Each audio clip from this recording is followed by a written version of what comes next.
அஸ்ஸலாமு அலைக்கும். இன்றைக்கும் அல் குர்ஆனின் தமிழாக்கத்திலிருந்து ஆல் இம்ரான் தொடர்ச்சி பார்க்கலாம். அவுது பில்லாஹி மினஷ் ஷைத்தானிர் ரஜீம். பிஸ்மில்லாஹிர் ரஹ்மானிர் ரஹீம். அவர்களுடைய அதிபதி அவர்களுக்கு இவ்வாறு மறுமொழி கூறினான்: உங்களில் எவருடைய நற்செயலையும் நான் வீணாக்கவே மாட்டேன்.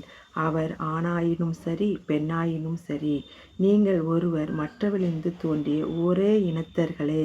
எனவே எனக்காக நாட்டை துறந்தவர்கள், மேலும் என் வாழ்வில் தன் இல்லங்களை விட்டு வெளியேற்றப்பட்டு துன்பத்துக்குள்ளாக்கப்பட்டவர்கள், இன்னும் எனக்காக போர் புரிந்தவர்கள், கொல்லப்பட்டவர்கள் ஆகியோரின் குற்றக்குறைகளையும் நான் மன்னிப்பேன்.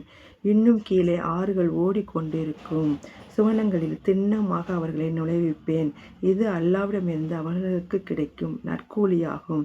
மேலும் அழகிய நற்கூலி அல்லாஹ்விடமே உள்ளது. அஸ்ஸலாமு அலைக்கும்.